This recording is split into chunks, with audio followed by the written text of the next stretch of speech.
Salut à tous et bienvenue pour ce 7e tutoriel. Je vais vous présenter les logiciels, les applications et les extensions de votre navigateur internet pour le photographe. Du moins ce que j'utilise. Donc, je vais aussi vous faire voir deux petites astuces dans Lightroom, très rapides. Donc, je vais commencer par Focus. Alors, Focus, c'est ce logiciel-là. Alors, c'est disponible aussi sur iPhone. Donc ce logiciel est un logiciel un peu comme EOS Utility. Donc vous pouvez faire de la retouche rapide, vraiment très succinct, pour, si vous voulez, vous branchez votre appareil à votre PC. Vous pouvez déclencher directement depuis votre PC. Vous pouvez déclencher depuis votre boîtier et les photos seront retransmises directement à votre PC en direct. Donc quand vous shootez un modèle et que vous voulez faire voir à votre modèle les photos en direct, ce logiciel est gratuit. Je vous le conseille parce que par rapport à iOS Utility, l'interface est vraiment meilleure. Il est assez simple d'utilisation et il est gratuit, comme je vous l'ai dit. Comme je vous l'ai dit aussi, il est disponible sur l'iPhone, pas sur Android. Et ça marche, comment dire, avec l'iPhone, c'est juste pour le déclenchement, je pense. J'ai pas essayé l'application, je pourrais pas vous dire. Après, on va aller sur TPE, The Photographer Éphémériste. Donc, ce logiciel est très bien. Donc, c'est un logiciel qui vous permet de savoir le lever du soleil en jaune et le coucher du soleil en orange. Donc ce qui est vraiment bien, c'est que c'est par rapport à la journée. Donc vous voyez que moi, je sais que dans ma région, le soleil arrive d'ici et le coucher de soleil par là. C'est très bien, ça vous donne pas mal d'informations sur le lever du soleil, sur le coucher du soleil. Après, il y a le lever de la lune, le coucher de la lune. Donc tout ça, ce logiciel est gratuit pour les PC et les Mac.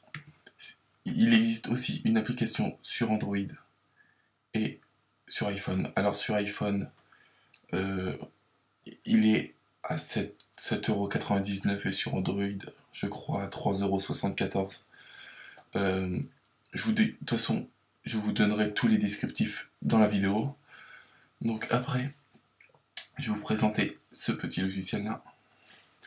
Alors ce logiciel-là, il est payant et gratuit quand vous achetez une carte mémoire Lexar.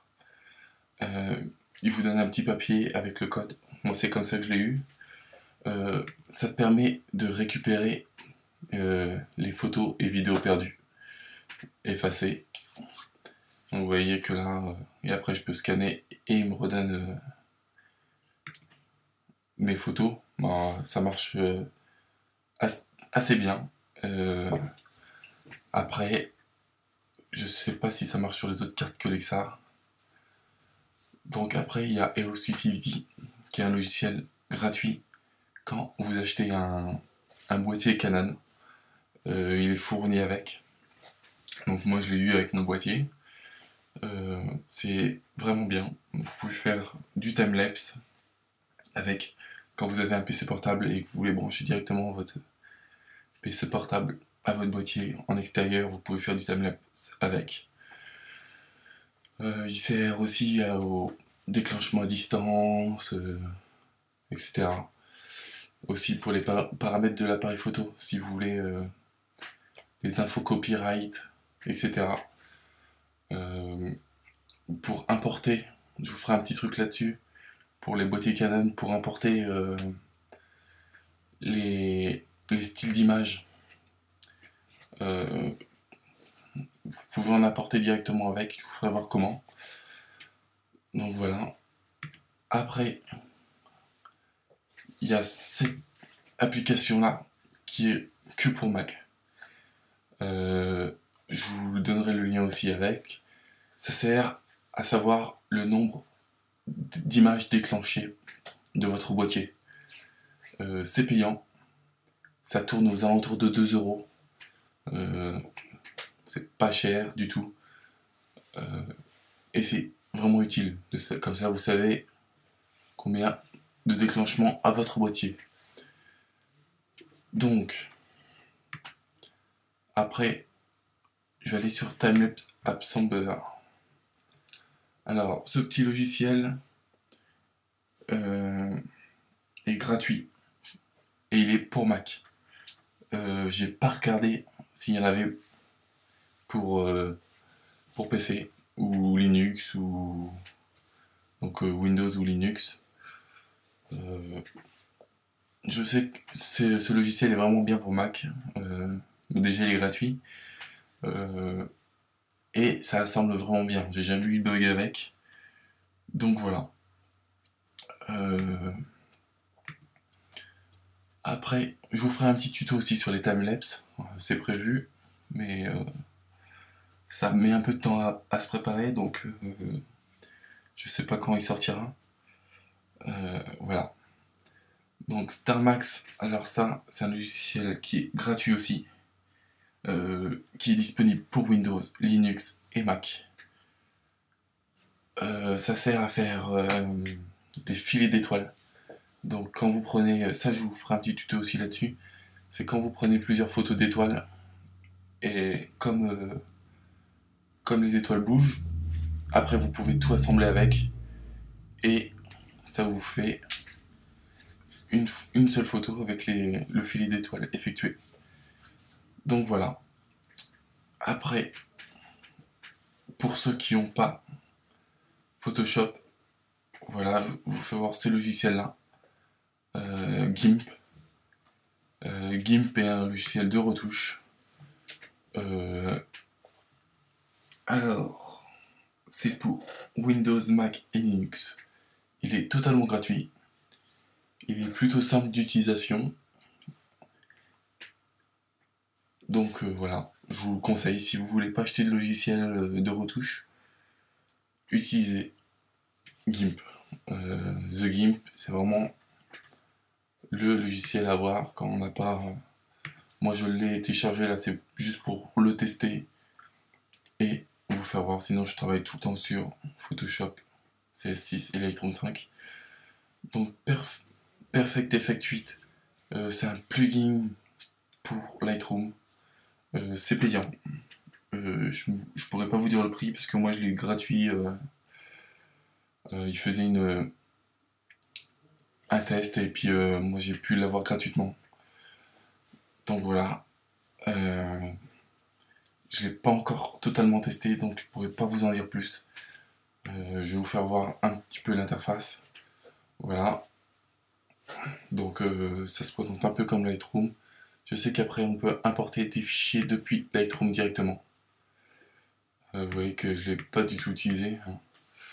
Je l'ai utilisé directement avec Lightroom, je vous ferai voir un peu après comment. Donc ça permet de faire des effets qui sont déjà... Il y a des presets qui sont déjà intégrés au logiciel. Ça vous permet d'avoir un peu plus d'effets que dans Lightroom. Donc je pourrais pas vous en dire plus, comme je vous ai dit, je l'ai pas totalement testé. Alors Lightroom, vous avez vu, donc pendant que je suis dans Lightroom, je vais vous faire voir les 2-3 petites astuces. Alors, les astuces, c'est surtout pour l'interface. Alors, c'est pour afficher et enlever les panneaux qui sont sur le côté. Donc les panneaux d'affichage là, celui-là et celui-là. Donc vous appuyez sur tabulation. Tac. Donc ce qui est vraiment bien, c'est quand vous êtes dans le module développement. Voilà, tabulation, tac. Et vous voyez que la barre d'en bas est pas enlevée. Donc pour enlever la barre du bas, vous appuyez sur tabulation et mage. Donc mage, tabulation. Et voilà. Donc voilà la première astuce que je voulais vous donner. après, j'avais un autre petit truc. Si ça me revient, je vous le ferai voir après. Je vais le laisser démarrer. Donc, après, comme logiciel, il y a Photoshop. Je sais pas si tout le monde l'utilise, je ne pense pas. Ce logiciel est payant. Il coûte excessivement cher, je trouve. Mais il est vraiment très très performant. Celui-là qui veut vraiment aller dans de la retouche vraiment poussée, je lui conseille Photoshop. C'est vrai que c'est un outil pas donné, mais il fait extrêmement bien son boulot. Donc voilà. Alors maintenant, je vais vous faire voir. Voilà. Voilà, donc voici une application pour iPhone. C'est pour les filtres que vous utilisez. Ça vous permet de savoir l'exposition avec un filtre, les filtres ND. Donc vous voyez que là, un filtre D-Stop, quand votre boîtier est à 1/60e, ça vous donne 15 secondes environ de temps réel. Après, j'ai essayé de trouver à peu près la même chose pour Android, parce que ça c'est disponible que sur iPhone, iPad et iPod Touch. Donc ce logiciel est gratuit. Tous les liens sont dans la vidéo. Donc il y a celui-là qui est gratuit aussi et qui est pour Android. Je pourrais pas vous dire, je l'ai pas essayé. Il y a cette application là qui est payante, 1,79€ pour iPhone, iPad et iPod Touch. Ça vous permet de calculer votre hyperfocale. C'est vraiment pas mal. Si vous voulez aller assez rapidement, voilà une petite application qui peut vous être vraiment utile. Pour Android, il y a celle-là, cette application-là, qui est gratuite chez Android, donc pas négligeable. Je pense que ça fait son boulot, je pourrais pas vous dire aussi, je suis pas chez Android. Après, donc voilà, l'application The Photographer Éphémériste. C'est l'application que je vous parlais tout à l'heure, vous voyez qu'elle est à 8€ pour l'iPhone, iPad et iPod. Chez Android, comme je vous ai dit tout à l'heure, elle est moins chère, 3,74€. Je vous mettrai tous les liens dans la vidéo. Donc vous voyez que là, Focus, donc, qui est disponible, vous voyez, c'est pour le déclenchement. Je pourrais pas vous dire comment ça marche. Je l'ai trouvé, je vous l'ai mis dans la vidéo. Vous voyez qu'il est gratuit. Et maintenant, on va passer aux extensions. Alors, c'est surtout pour connaître les exifs des photos sur internet. Donc voici l'extension pour Safari. Je vous mettrai une extension pour Google Chrome et Firefox. Donc je vais vous faire voir à peu près comment ça marche, parce que moi je l'ai déjà installé. Je vais démarrer un forum. Tac. Voilà, rapide. Voilà.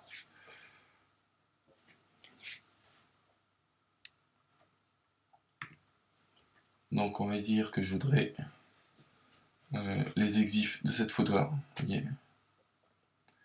Donc la personne n'a pas mis les exifs et ça m'intéresserait de savoir quels sont les réglages qu'il a utilisés. Donc clic droit ou commande E ou CTRL E sur Windows.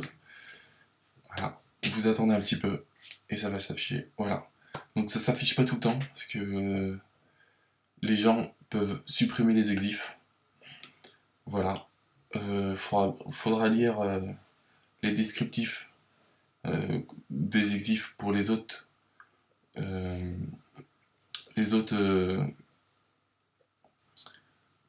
internet, donc Google Chrome et Firefox. Je sais pas comment ça marche, si c'est CTRL E ou commande E. Je sais que sur Safari c'est comme ça.